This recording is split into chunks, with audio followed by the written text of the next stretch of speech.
یہ مدرسے ذہن نشی کیجئے کہ یہ مدرسے در حقیقت ظہور ہے اس مدرسے کا، یعنی ایک مدرسہ قائم ہوا آسمانوں میں ایک موقع پر، اور یہ مدرسے اسی ادارے اور اسی مدرسے کے گویا شاخہیں ہیں، شاخیں ہیں۔ سیدنا آدم علیہ السلام کو اللہ تعالیٰ نے تعلیم دے کر، فرشتوں کا جلسہ کر کے آدم علیہ السلام سے کچھ علمی باتیں فرشتوں کے درمیان کروائی، اللہ نے سکھایا آدم علیہ السلام کو، اور آدم علیہ السلام نے سیکھا براہ راست اللہ رب العزت سے سیکھا آسمانوں کے اوپر، اور سیکھنا سکھانا جہاں ہوتا ہے اسی کو مدرسہ کہا جاتا ہے۔ اللہ رب العزت نے آدم علیہ السلام کو پڑھایا، آدم علیہ السلام نے پڑھ لیا، پھر فرشتوں کا مجمع اکٹھا کیا، فرشتے سارے کے سارے جمع ہو گئے۔ کتنے فرشتے تھے؟ حدیثوں میں آتا ہے کہ انسانوں اور جناتوں کی پوری تعداد سے 72 گنا زیادہ فرشتوں کی تعداد ہے۔ انسانوں کی تعداد اور جنات کی تعداد سے 72 گنا فرشتوں کی تعداد ہے، اور انسانوں کی تعداد سے 72 گنا جنات کی تعداد ہے۔ اور انسانوں کی تعداد کتنی ہے کوئی گن نہیں سکتا ہے، کوئی شمار نہیں کر سکتا ہے۔ تو اتنے بڑے مجمع کے اندر اللہ رب العزت نے اس پورے جمع غفیر کو بلا کر کے، جمع کر کے، اور آدم علیہ السلام سے وہاں بیان کرایا، گویا تقریر کرائی، گویا ان کا علم پیش کرایا۔ اور جس طرح یہ بچے آپ کے سامنے سیکھے ہوئے تھے اور آپ بیٹھے ہوئے ہیں اور یہ تقریر کر رہے ہیں، سنا رہے ہیں، آدم علیہ السلام کو بھی اللہ نے جو تعلیم عطا فرمائی تھی اس وقت میں، اور وہ سارا کا سارا فرشتوں کے سامنے پیش کرایا کہ جاؤ بتاؤ ان کو تم نے کیا سیکھا ہے۔ وہ فرشتوں کے سامنے جب بیان کیا انہوں نے، تو فرشتوں نے تب یہ کہا تھا، ہائے ہائے، فرشتوں نے اس سے پہلے ہی چونکہ یہ کہہ دیا تھا کہ اے اللہ، آپ ایک ایسی مخلوق کو پیدا کریں گے جو فسادی ہوگی، جھگڑے کرے گی، ہم آپ کی تسبیح کے لیے کافی ہیں۔ لیکن اللہ حکمت کو خوب جانتا تھا کہ وہ فسادی ہوگا یا اصلاح کرنے کا کام کرنے والا ہوگا۔ کیا حکمت تھی اللہ کی انسان کو پیدا کرنے میں، اللہ ہی اس کو خوب جانتا تھا۔ تو اللہ نے علمی برتری ظاہر کر کے فرشتوں کے اس سوال کا جواب بنوا دیا تھا جسے انہوں نے کہا تھا کہ ہم آپ کی تسبیح و تقدیس کے لیے کافی ہیں، آپ کیا کریں گے اس مخلوق کو پیدا کر کے؟ چونکہ اللہ نے انسان کو پیدا کرنے کے بارے میں فرشتوں سے کہہ دیا تھا کہ میں ایک مخلوق پیدا کرنے والا ہوں۔ تو جب آدم علیہ السلام نے ان کے سامنے ساری چیزوں کو پیش کر دیا، آدم علیہ السلام کی تعلیم کیا تھی؟ اس وقت مفردات کی تعلیم تھی، کیونکہ شروعات تھی۔ آپ کو سکھا دیا گیا اسے پیڑ کہتے ہیں، اسے مثلاً دیگچی کہتے ہیں، اسے چمچہ کہتے ہیں، اسے دیگ کہتے ہیں، اسے چولہا کہتے ہیں، اسے چمٹا کہتے ہیں، اسے پھونکنی کہتے ہیں۔ اس طرح کی تعلیم، ساری چیزوں کے نام اللہ رب العزت نے آدم علیہ السلام کو سکھا دیے تھے۔ فرشتوں کو ان کے ناموں کا پتہ نہیں تھا، یہ تعلیم تھی آدم علیہ السلام کو جو دی گئی تھی۔ تو بتانا یہ ہے کہ ادارہ مدرسہ آسمانوں ہی پہ قائم ہو گیا تھا، اور دنیا میں آدم علیہ السلام کی اولاد بڑھتی رہی، اور حسب ضرورت روئے زمین کے اوپر ادارے قائم ہوتے رہے۔ یہ سمجھ کر کے چلے کہ اسی ادارے کے یہ نمونے بنتے چلے جا رہے ہیں، اور حقیقت میں وہاں تھا ادارہ اور ہے، اور اس کا ظہور جگہ جگہ پر دنیا کے اندر ہو رہا ہے۔ یہ ملگوسا، یہ ایک ادارہ یہاں پر قائم ہو رہا ہے، یہ بھی اسی ادارے کی گویا ایک شاخ ہے، ایک نشانی ہے۔ یہاں سے جو بچے آج کے اعتبار سے سیکھ رہے ہیں، وہ جو ضرورت ہے اللہ رب العزت ہر دور کے اندر وہی بھیجتا رہا، اور جو مناسب بات رہی اللہ تعالیٰ اسی کے مطابق پیغمبروں کے اوپر وہی بھیجتا رہا، اور جو ضرورت کی بات ہوئی اسے باقی رکھ لیا، کچھ بات کو اس میں سے چھانٹ دیا، کچھ بات کو اس میں سے باقی رکھ لیا، اور یہی ہوتے ہوتے آخر میں جناب محمد الرسول اللہ صلی اللہ علیہ وسلم کا دور آ گیا، اور اب آخر میں کوئی تبدیلی نہیں رہی اس کے اندر۔ جتنا تبدیلی کرنا تھا کر لیا گیا، جو بدلنا تھا بدل لیا گیا، جو باقی رکھنا تھا وہ باقی رکھ دیا گیا۔ اب اس کے بعد کوئی چیز کم و بیش ہونے والی نہیں۔ اللہ نے صاف کر دیا ان الدین عند اللہ الاسلام، کہ دین اصل اب اسلام ہی ہے، اس کے سوا اب اس دین میں کوئی تبدیلی نہیں آئے گی۔ آدم علیہ السلام سے لے کر جناب محمد الرسول اللہ صلی اللہ علیہ وسلم تک عقیدہ ایک ہی رہا، یعنی اللہ ایک ہے، اس کے سوا کوئی معبود نہیں ہے۔ ہر نبی نے اسی عقیدے کی دعوت دی، جناب محمد الرسول اللہ صلی اللہ علیہ وسلم نے بھی اسی عقیدے کو زندہ کیا۔ چونکہ سال ہاں سال گزر چکے تھے عیسیٰ علیہ السلام کو رخصت ہوئے، آسمانوں پر پہنچے ہوئے، اور اب لوگوں کے درمیان یہ عقیدہ مر رہا تھا، تو اللہ نے رسول اللہ صلی اللہ علیہ وسلم کے ذریعے سے اس عقیدے کو زندہ کرایا اور اسی کی دعوت دلوائی، جو آدم علیہ السلام اور سارے پیغمبر دعوت دیتے رہے کہ اللہ کو مانو، اللہ ایک ہے۔ اور محمد صلی اللہ علیہ وسلم کے بارے میں طے کرا دیا کہ محمد اللہ کے رسول ہیں، پیغمبر ہیں، اللہ کے بندے بھی ہیں اور اللہ کے رسول بھی ہیں۔ اب جو پوری کی پوری کیفیت بن کے آئی ہے کہ اللہ کو ایک ماننا اور اس پر عمل کرنے کے طریقے ہر زمانے میں تھوڑے تھوڑے بدلتے رہے، جسے اسلام کہا جاتا ہے، تو اعمال میں چینجنگ ہوتی رہی، عقیدے میں کوئی چینجنگ نہیں ہوئی ہے، عقیدہ وہی رہا، اعمال کے اندر تبدیلیاں آتی رہی۔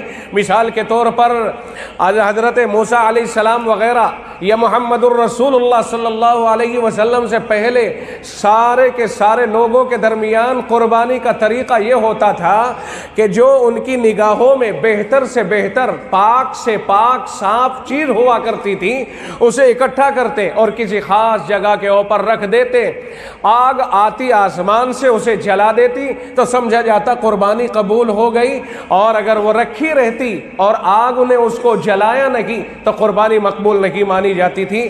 اس طرح سے ان کی قربانی کا قبول ہونا یا نہ ہونا بھی معلوم ہو جاتا تھا، گویا پول کھل جاتی تھی کہ یہ آدمی قربانی کے قابل ہے کہ نہیں۔ لیکن آیا محمد الرسول اللہ صلی اللہ علیہ وسلم کا دور، تو اس دور کے اندر یہ طریقہ بدل دیا گیا، کہا اب لوگوں کی پول نہیں کھولی جائے گی، اب دلوں کو صاف کرنے کے بارے میں کہا جائے گا کہ دلوں کو صاف رکھو، اللہ ہی کے لیے قربانی کرو، اور قربانی کے جانور بھی طے کر دیے گئے کہ ان جانوروں کو اس انداز میں تمہیں قربان کرنا ہوگا۔ تو طریقوں میں بہت فرق ہوتا رہا، تبدیلیاں آتی رہی، لیکن عقیدے کے اندر کوئی تبدیلی نہیں آئی، کوئی فرق نہیں رہا، بلکہ ہر زمانے میں عقیدہ ایک اللہ کو ماننے کا رہا۔ اب جو عمل کرنے کے طور و طریق تھے، تبدیلیاں وہاں پر حسب ضرورت آتی رہی۔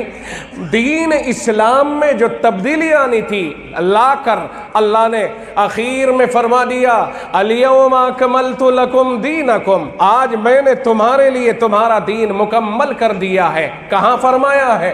عرفات کا میدان ہے، محمد الرسول اللہ صلی اللہ علیہ وسلم اپنی اونٹنی پر سوار ہے، آپ کی وفات سے تقریباً 3 مہینے پہلے یہ آیت کریمہ نازل ہوتی ہے عرفات کے میدان میں۔ رب کہتا ہے الیوم اکملت لکم دینکم، آج میں نے تمہارے لیے تمہارے دین کو مکمل کر دیا ہے، اب مکمل ہو چکا ہے، قیامت تک کے لیے آ چکا ہے، اس میں کوئی تبدیلی نہیں کی جا سکتی ہے۔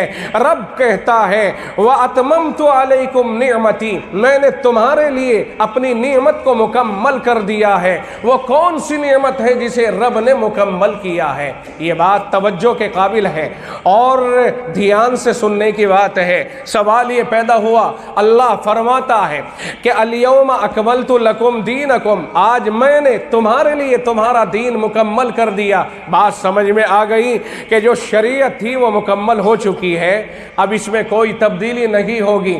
آگے اللہ نے فرمایا وَأَتْمَمْتُ عَلَيْكُمْ نِعْمَتِي، میں نے تم پر اپنی نعمت کو مکمل کر دیا۔ تو کون سی نعمت ہے وہ جسے مکمل کر دیا؟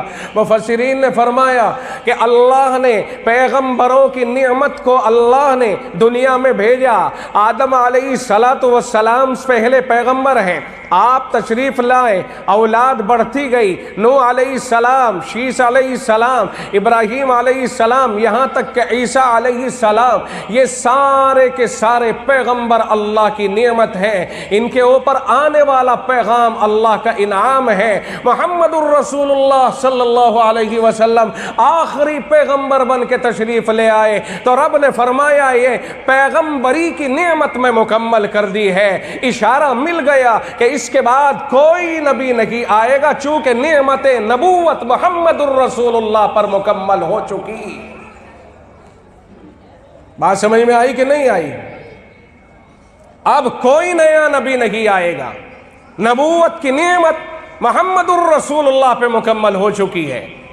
پھر آگے فرمایا وَرَضِيتُ لَكُمُ الْإِسْلَامَ دِينًا، میں نے تمہارے لیے دین اسلام کو پسند کر لیا ہے، میں نے تمہارے لیے یہ اسلام مذہب، یہ شریعت، یہ دین محمدی جسے پیش کیا جا رہا ہے آخری دین بنا کر، میں نے اسے پسند کیا ہے، میرا پسندیدہ دین ہے۔ رب کہتا ہے یہ میرا پسندیدہ دین ہے، اب اگر کوئی اس کے خلاف چلنا چاہے گا وہ باغی کہلائے گا۔ وَمَن يَبْتَغِ غَيْرَ الْإِسْلَامِ دِينًا فَلَن يُقْبَلَ مِنْهُ، رب کہتا ہے جو آدمی دین اسلام کے علاوہ کوئی اور دین طلب کرے گا، تلاش کرے گا، اس کی طرف سے اسے قبول نہیں کیا جائے گا۔ یہ تو آخری دین ہو گیا اور کسی اور کا بنایا ہوا نہیں، اللہ کا بھیجا ہوا ہے۔ اللہ اپنے دین میں نہ کوئی تبدیلی کرے گا، تبدیلی جب ہوتی ہے جب کوئی پیغمبر آتا ہے، جب پیغمبر ہی نہیں آئے گا تو تبدیلی کس معنی کر ہو سکتی ہے؟ اور وہ کون مائی کا لال ہے جو اس دین محمدی اور شریعت محمدی میں تبدیلی کر دے؟ رب نے ساتھ ہی ساتھ یہ بھی کہہ دیا اِنَّا نَحْنُ نَزَّلْنَا الذِّكْرَ وَإِنَّا لَهُ لَحَافِظُونَ۔ توجہ رہے، اللہ نے کیا فرما دیا ساتھ ساتھ؟ پہلے فرمایا دین کو میں نے مکمل کر دیا، پھر فرمایا میں نے نعمت کو اپنی پورا کر دیا، پھر فرمایا میں نے اس دین کو پسند کر لیا، پھر فرما دیا ان الدین عند اللہ الاسلام، اصل دین تو اب اللہ کے نزدیک دین اسلام ہی ہے۔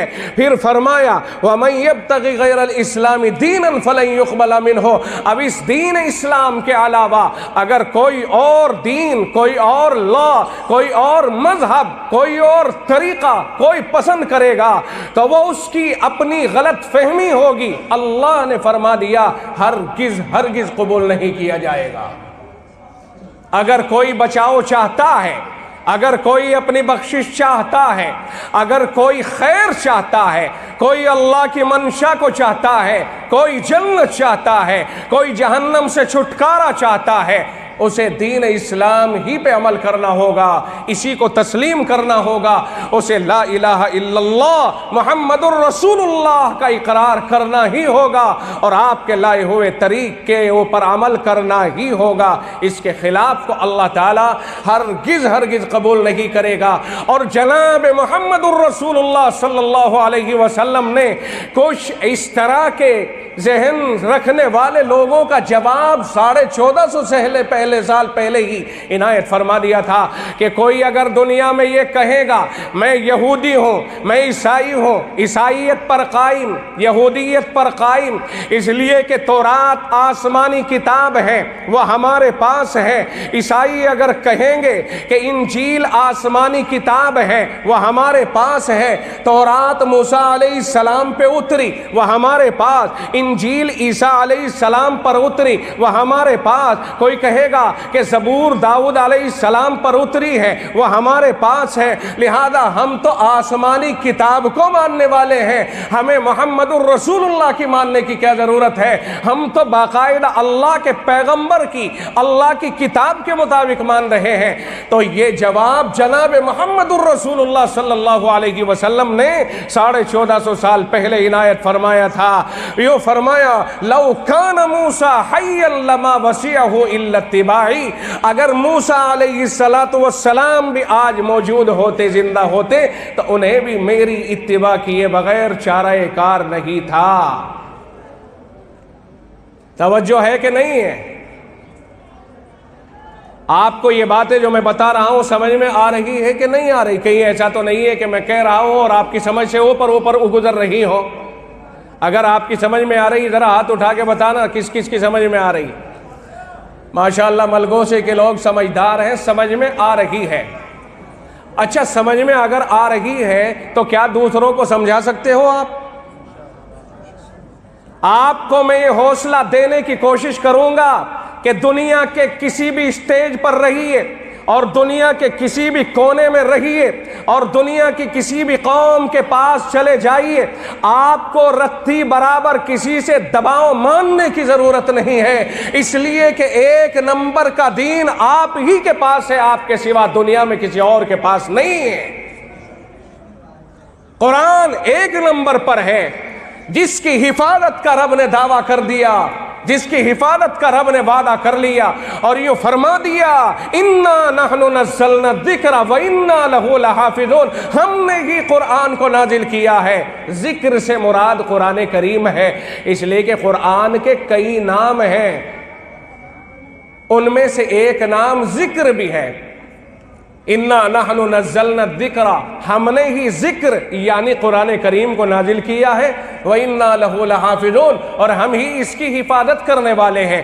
جس رب نے قرآن کی حفاظت کا دعویٰ بھی کیا، وعدہ بھی کیا، اس رب کے ہوتے ہوئے یا تو یہ کہہ دیں کہ وہ رب نہیں رہا ہے، یا اگر ہم رب کے ہونے کے قائل ہیں اور یقیناً ہم قائل ہیں اور رب موجود بھی ہے اور موجود تھا اور سدا موجود رہے گا، تو پھر ہمیں یہ کہنا پڑے گا کہ اگر وہ طاقتور جس کے قبضے میں ساری کائنات ہے، اگر اس نے قرآن کی حفاظت کی گارنٹی لی ہے، تو پھر قرآن کریم کو دنیا کی کوئی طاقت نہیں ہے جو مٹا سکے۔ قرآن کریم کو مٹانے کی دنیا کی طاقت نہیں۔ اور جہاں تک ان لوگوں کی بات ہے کہ وہ یہ کہیں کہ ہم عیسائی حق پر ہیں، ہم یہودی حق پر ہیں، اور حق ہونے کی دلیل وہ یہ پیش کرنے لگے کہ تورات تو آسمانی کتاب تھی جی، انجیل بھی آسمانی کتاب تھی، ہم تو اسی کے مطابق کام کر رہے ہیں، اور وہ تو نبی تھے، برحق تھے، ہم تو انہی کی تابعداری کر رہے ہیں۔ تو یاد رکھیے، نبی ان کو برحق ہم بھی مانتے ہیں، اور ایک بال برابر اگر ہم نے کوئی فرق کر دیا، رب کہتا لا نفرق بین احد من رسولی، ہم اللہ کے رسولوں میں سے کسی کے درمیان کوئی فرق نہیں کرتے، ہر رسول رسول ہے، ہر نبی نبی ہے، ہر پیغمبر پیغمبر ہے، برحق ہے، وہ اپنے زمانے کی تعلیم کے اعتبار سے اس زمانے میں تعلیم لے کے آئے، بعد میں تبدیلیاں ہوتی رہی، اور آخر میں جناب محمد الرسول اللہ صلی اللہ علیہ وسلم تشریف لے آئے۔ اب سنیں دھیان سے کہ کوئی اگر یہ اعتراض کرنے لگے کہ ہمیں تم تبلیغ نہیں کر سکتے ہو چونکہ ہم پہ تو آسمانی کتاب ہے، اور اب سمجھیے ان کو جواب کیا دیا جائے گا۔ جواب دیکھ لو ڈھونڈ کر کے، اگر آپ یہیں سے ڈھونڈ سکتے ہو تو تحقیق کے بجائے الزامی جواب آسان ہو سکتا ہے۔ ہمارے وزیر اعظم نے تھوڑے دن پہلے 1000 اور 500 کے نوٹوں کو 1000 اور 500 کے نوٹوں کو بند کر دیا تھا نا۔ بھائی اگورے کے ایک شمس الدین صاحب ہیں، اگورے کے شمس الدین صاحب، ان کے بچے انہیں باہر تلاش کر رہے ہیں، وہ باہر چلے جائیں نا پانی۔ تو بات کیا چل رہی تھی جی، یاد ہے؟ نہیں یاد رہی؟ جواب سننا چاہتے ہو؟ اگر کوئی یہ کہنے لگے عیسائی یہودی کوئی اور، ہم پہ تو دھرم کی کتاب ہے، ہم دھارمک ہیں، لہذا ہم مسلمانوں تمہاری بات تبلیغی اعتبار سے کیوں ماننے لگے؟ تو سنیے جواب، دلائل سے آدمی کو خاموش کیا جا سکتا ہے، قائل کیا جا سکتا ہے۔ جن نوٹوں کو حکومت نے بند کیا، وزیر اعظم نے رات کے 12 بجے 1000 اور 500 کے سرکاری مہر لگے ہوئے تھے کہ نہیں تھے؟ سرکار نے ان کو چھاپا تھا اپنی ذمہ داری پر، سرکار نے ان کو چالو کیا تھا اپنی ذمہ داری پر۔ تمام سچے اور اچھے نوٹ تھے کہ نہیں تھے؟ ان سچے پکے اچھے کامیاب نوٹوں کو ایک جملے میں وزیر اعظم نے یہ کہہ کر کے رد کر دیا تھا کہ آج کے بعد یہ 500 کے پرانے نوٹ نہیں چلیں گے اور یہ 1000 کے پرانے نوٹ نہیں چلیں گے۔ اگلے دن سے مہلت دی گئی کہ جس کے پاس 1000 اور 500 کے نوٹ ہیں وہ انہیں بینکوں سے تبدیل کرا لے اور فلاں تاریخ تک تبدیل کرا لے۔ اگر اس کے بعد تبدیل نہ کرائیں اور پھر کوئی لے کر کے آ گیا، اس تاریخ کے بعد تک تبدیل نہ کرائیں پھر لے کے آیا، تو اسے مجرم کہا جائے گا، اسے کالا دھنی کہا جائے گا۔ اب آپ بتائیے ایمانداری سے، نوٹ سرکار کی انومتی سے چھپے ہوئے تھے، لوگ نوٹ سرکاری تھے، مہر لگی ہوئی 1 نمبر کے ہیں، لیکن ایک جملے نے انہیں ان کی کرنسی کو ختم کر دیا اور ان کی طاقت کو ختم کر دیا۔ کیا وجہ ہے؟ اگر کسی کے پاس آج وہ نوٹ ہوں 500 اور 1000 کے اور وہ مارکیٹ میں جا کے کہنے لگے کہ ہم تو اصلی نوٹ لیے ہوئے ہیں، یہ تو سرکار کے چھاپے ہوئے ہیں، 1 نمبر کے نوٹ ہیں، تو اب آپ ایمانداری سے بتائیے کہ جس سرکار نے ان کا چلن کیا تھا، سرکار نے ہی چلن کیا تھا اور سرکار نے ہی انہیں ختم کر دیا ہے، لہذا اب سرکار کی بات اگر نہیں مانی جائے گی تو نوٹوں کو پیش کرنے والا مجرم کہلائے گا اور اسے جیل کی سلاخوں میں ڈال دیا جائے گا۔ آپ اگر اس بات کو تسلیم کرتے ہیں تو پھر سن لیجئے کہ جس رب نے تورات نازل فرمائی ہے حق ہے، سچ ہے، جس رب نے انجیل کو نازل فرمایا ہے عیسیٰ علیہ السلام پر حق ہے، سچ ہے، مگر اس کا ایک زمانہ رہا، پھر اس کے بعد محمد الرسول اللہ کی تشریف آوری کے بعد رب نے اسے کینسل کر دیا اور یہ قرآن کریم نازل فرما دیا۔ انہیں کینسل کرنے کے بعد محمد الرسول اللہ صلی اللہ علیہ وسلم نے بھی فرما دیا لو کان موسیٰ حیا لما وسعہ الا اتباعی، اگر موسیٰ علیہ السلام بھی زندہ ہو تو انہیں بھی میری اتباع کے بغیر کام نہیں چلے گا۔ تو اب آپ بتلائیے کہ جب رب نے ہی انہیں اتارا اور رب ہی نے ان کو ختم کر دیا اور دوسرا ان کا نعمل بدل پیش کر دیا، تو اب کوئی ہے جو انہیں لے کر کے آئے اور اسے حق پر مان لیا جائے؟ جب 500 اور 1000 کے نوٹ لانے والے کو آج حق پر نہیں مانا جا سکتا ہے تو تورات و انجیل کا دعویٰ کرنے والوں کو بھی قرآن کی موجودگی میں حق پر نہیں مانا جا سکتا ہے۔ بات پلے نہیں پڑی؟ آپ ادھر دیکھیے توجہ کے ساتھ۔ اب یہ قرآن کریم جس کے بارے میں اللہ نے کہہ دیا اِنَّا نَحْنُ نَزَّلْنَا الذِّكْرَ وَإِنَّا لَهُ لَحَافِظُونَ، اب ہم اس کی حفاظت کریں گے، ہم نے ہی اس کو پیش کیا ہے اور ہم حفاظت کرنے والے بھی خوب اچھی طرح سے ہیں۔ اللہ نے یہ قرآن بھیج دیا، تورات، انجیل، زبور، باقی صحیفے اللہ نے نازل تو کر دیے تھے لیکن حفاظت کی گارنٹی نہیں لی تھی، اور قرآن اللہ نے بھیجا بھی ہے اور حفاظت کی گارنٹی بھی لی ہے، اس لیے قرآن میں کوئی تبدیلی نہیں ہو سکتی اور ان میں تبدیلیاں لوگوں نے کر ڈالی تھی۔ اللہ نے اس کی حفاظت کی گارنٹی لی ہے تو حفاظت کیسے کر رہا ہے؟ اللہ نے جگہ جگہ حفاظت کے پوائنٹس قائم کر دیے۔ یہ ملگوسے میں یہ مدرسہ یہ قرآن کی حفاظت کا ایک مرکز ہے، دارالعلوم دیوبند قرآن کریم کی حفاظت کا ایک مرکز ہے، دارالعلوم سے ملحق ادارے دو قرآن کریم کی حفاظت کے مراکز ہیں۔ اللہ نے قرآن کی حفاظت کا وعدہ بھی کیا اور قرآن کی حفاظت کے وعدے کو نبھانے کا انتظام بھی فرمایا ہے کہ یہ ادارے قائم کرائیں، وہاں قرآن کی حفاظت کے لیے حافظ بنائے جا رہے ہیں۔ یہ حافظ قرآن کے اس دعوے کے مطابق قرآن کریم کی حفاظت کرنے والے اور اللہ کے کلام کو اپنے سینوں میں رکھ کر کے اللہ کے اس دعوے اور وعدے کی تکمیل نظر آ رہے ہیں۔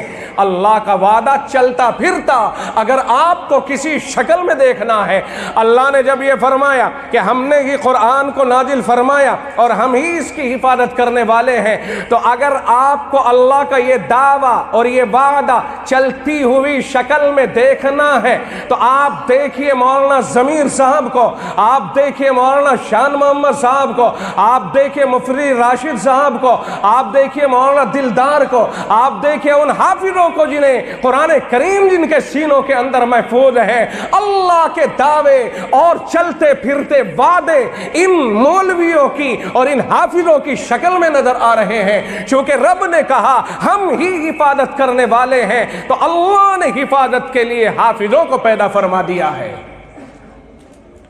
تورات و انجیل و زبور کے اس طرح حافظ نہیں تھے، قرآن کریم کو اللہ نے حفاظت کے دائرے میں لا کر کے حافظوں کی لائن لگا دی، ہزاروں لاکھوں کروڑوں حافظ اس کے تیار کرا دیے۔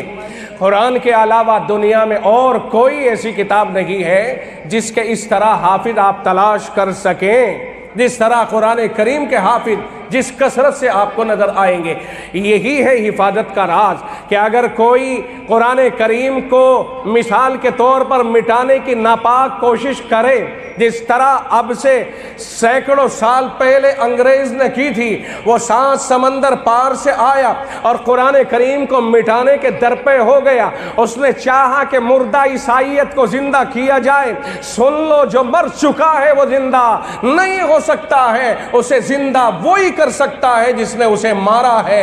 عیسائیت کو مارنے والا رب ہے، یہودیت کو مارنے والا رب ہے۔ اب رب ہی ہے جو زندہ کرے، اور رب عیسائیت اور یہودیت کو زندہ نہیں فرمائے گا۔ اس نے محمد الرسول اللہ کو بھیج کر کے قرآن کریم کو نازل کر کے اب تو قرآن ہی کی چلے گی، اس کے خلاف اگر کوئی چلانے کی کوشش کرے گا تو ہرگز نہیں چلے گی۔ اب تو قرآن ہے دنیا کے اندر، عیسائیت اور یہودیت نہیں آ سکتی ہے پلٹ کر۔ عیسائیوں نے پادریوں کو بلایا اور باقاعدہ ہندوستان میں ان سے عیسائیت کو فروغ دینے کے لیے مبلغین کو چھوٹ دی، اور سرکاری تعاون کے ذریعے اور مدد کے ذریعے سے مبلغوں کو بلا کر کے تبلیغ کرائی گئی، اور سرکاری اہلکاروں اور کرمچاریوں کو کہہ دیا گیا کہ ان کو پورا تحفظ دیا جائے۔ لیکن جس رب نے حفاظت کا وعدہ کیا، قربان جائیے اس رب کی ذات گرامی پر کہ عیسائی مبلغین ہندوستان میں نہیں ٹھہر سکیں اور الٹے پیر اس طرح بھاگے جیسا کہ کبھی یہاں آئے ہی نہیں تھے، اس طرح ہرا کر کے ان کو بھگایا گیا۔ یہاں عیسائیت نہیں چلی، یہاں قرآن کے حفاظ نے ثابت کر دیا کہ نہیں، قرآن کی حفاظت برابر ہو رہی ہے اور انشاءاللہ العزیز ہوتی رہے گی۔ انگریز نے چوچی کے زور لگائے اور یہاں تک بھی اس نے کہہ دیا، میٹنگ لے کر کے کہا کہ ہم اپنی حکومت اور طاقت کیوں نہیں قائم کر پا رہے ہیں۔ ان کے پادریوں نے مشورہ دیا، اس لیے نہیں کر پا رہے ہیں کہ مولوی اور حافظ ہیں، یہ قوم کو اکساتے ہیں، تیار کرتے ہیں۔ جب تک یہ رہیں گے اور قرآن رہے گا، ہم اس وقت تک حکومت قائم نہیں کر سکتے۔ او بھائی، دشمن نے سمجھ لیا کہ کس طرح سے ہم کامیاب ہو سکتے ہیں، اور اس نے پوائنٹ تیار کیا، کہا قرآن اور اہل قرآن کو ختم کر دو، پھر دنیا تمہاری ہے۔ اس لیے کہ عوام کے اوپر سواری گانٹنا یہ کوئی مشکل نہیں، لیکن جب تک علماء اور قرآن کے حافظ موجود ہیں، جب تک اس قوم مسلم کے اوپر سواری نہیں گانٹھی جا سکتی ہے۔ چنانچہ انگریز نے اعلان کر دیا قرآن کریم کو ختم کر دیا جائے اور مولویوں کو ختم کر دیا جائے، حافظوں کو، قاریوں کو ختم کر دیا جائے۔ ایک طرف قرآن کو ختم کرنے کی تحریک چلائی گئی، اور جہاں بھی قرآن ملتا اسے اٹھا لیا جاتا، اس کو ضائع کرنے کی کوشش کی جاتی، اور دوسری طرف حافظوں کو، عالموں کو ختم کرنے کی تحریک چلائی گئی۔ پھانسیوں کے پھندوں پہ لٹکایا گیا، جلتے ہوئے تنوروں میں ڈال کر کے ہلاک کیا گیا، اور انہیں پانیوں میں ڈال کر اور خنزیروں کی کھالوں میں بند کر کے، بوریوں میں بند کر کے گولیوں کا نشانہ بنایا گیا۔ اور نوبت یہاں تک پہنچی کہ بسا اوقات کسی عالم دین کو یا کسی حافظ قرآن کو یا کسی مفتی کو یا کسی امام صاحب کو توپ کے منہ پہ باندھ دیا جاتا، رسیوں سے جکڑ دیا جاتا، اور پیچھے سے توپ کا گولہ داغ کر کے اس کی دھجیوں کو اڑا دیا جاتا، یہ سمجھانے کے لیے کہ اگر کوئی قرآن کی بات کرے گا، کوئی دین اسلام کی بات کرے گا اس کے ساتھ میں اس طرح کا سخت معاملہ کیا جائے گا۔ دہشت پھیلانے کے لیے، دہشت گردی پھیلانے کے لیے اس طرح کے سخت سے سخت قدم اٹھائے گئے، لیکن آسمان جانتا ہے، زمین جانتی ہے کہ دنیا میں سب کچھ ظلم ہوا، لیکن اہل قرآن اور اللہ والوں کو مٹایا نہیں جا سکا ہے۔ قرآن الحمدللہ آج بھی ہے، لیکن مٹانے والا آج نہیں ہے۔ جس وقت میں ہمارے اکابر پر ظلم ڈھائے جا رہے تھے، حضرت شاہ عبدالعزیز محدث دہلوی نے فتویٰ جاری کیا، اس وقت میں کہ جب باقاعدہ انگریز نے اعلان کر دیا تھا کہ خلق خدا کی ہے، حکومت بادشاہ سلامت کی ہے اور حکم ایسٹ انڈیا کمپنی کا چلے گا، اور اس نے کہا حکومت شاہ عالم از دہلی تا پالم، اور یہاں تک کہا کہ ہماری سلطنت میں سورج نہیں ڈوبتا ہے، تو تب شاہ عبدالعزیز محدث دہلوی نے فتویٰ جاری کیا تھا کہ سن لو، آج سے ملک غلام ہو چکا ہے، اور اس غلام ملک کو آزاد کرانا ہم سب کی ذمہ داری ہے، لہذا انگریز غاصب اور ظالم کے خلاف جہاد کرنا فرض ہو چکا ہے۔ تب جہاد کا فتویٰ جاری کیا گیا تھا، اس ضرورت کے پیش نظر کہ انگریز نے ہمارے ملک کے اوپر ناجائز قبضہ کیا تھا، اس ناجائز قبضے کو چھڑانے کے لیے اس کے خلاف جہاد کا فتویٰ جاری کیا گیا تھا۔ میدان میں نکل گئے، علماء نکل گئے، شاہ عبدالعزیز کے خلاف وارنٹ جاری ہو گئے، انہیں گرفتار کر لیا گیا، ملکیت کو ضبط کر لیا گیا، انہیں قید و بند کی صحبتیں دی گئی، لیکن فتوے سے رجوع نہیں کیا، لاکھ مصیبتوں میں مبتلا کیا گیا، لیکن فتوے سے رجوع نہیں کیا۔ اسی فتوے کی روشنی میں سلطان ٹیپو شہید پیدا ہوتے ہیں، جس نے یہ کہا کہ گیدڑ کی 100 سال کی زندگی سے شیر کی ایک دن کی زندگی بہتر ہوتی ہے، جنہوں نے 4 جنگیں لڑی اور بالآخر اپنوں کی غداری کی وجہ سے جام شہادت نوش کر گئے۔ نواب سراج الدولہ پیدا ہوا، جنہوں نے 22 گھنٹے جنگ پلاسی لڑی، انہی کی وجہ سے شاہ اسماعیل شہید پیدا ہوئے، سید احمد شہید پیدا ہوئے، جن کی شہادت بالا کوٹ کی پہاڑیاں آج بھی دے رہی ہیں۔ انہی کی قربانیوں کے صلے میں مولانا رشید احمد گنگوہی پیدا ہوئے، مولانا قاسم نانوتوی پیدا ہوئے، حافظ ضامن شہید پیدا ہوئے، مولانا جعفر تھانیسری پیدا ہوئے، مولانا محمد علی جوہر پیدا ہوئے، مولانا شوکت علی پیدا ہوئے، مولانا حسین احمد مدنی پیدا ہوئے، ایک علماء پیدا ہوئے جنہوں نے آزادی کی لڑائی لڑتے لڑتے بالآخر یہاں سے انگریز کو 7 سمندر پار بھاگنے پہ مجبور کیا۔ وہ بھاگ گئے جو قرآن کو مٹانے کے لیے آئے تھے۔ الحمدللہ قرآن آج بھی ان مدرسوں اور علماء کی برکت سے موجود ہے، آج بھی موجود ہے۔ مولانا حسین احمد مدنی رحمت اللہ علیہ کو گرفتار کر لیا گیا، گرفتار کر کے کراچی کابینہ ہال میں پیش کیا گیا، ان کے اوپر مقدمہ چلایا جا رہا تھا۔ جج نے سوال کیا، کیا آپ نے ہمارے خلاف فتویٰ دیا ہے کہ ہماری مدد کرنا، ہمارے ساتھ موالات کرنا اور ہماری فوج میں بھرتی ہونا ناجائز اور حرام ہے؟ فرمایا فتویٰ دیا تھا، فتویٰ دے رہا ہوں، فتویٰ دیتا رہوں گا۔ انگریز جج نے کہا، جانتے ہو اس کا مطلب کیا نکلے گا؟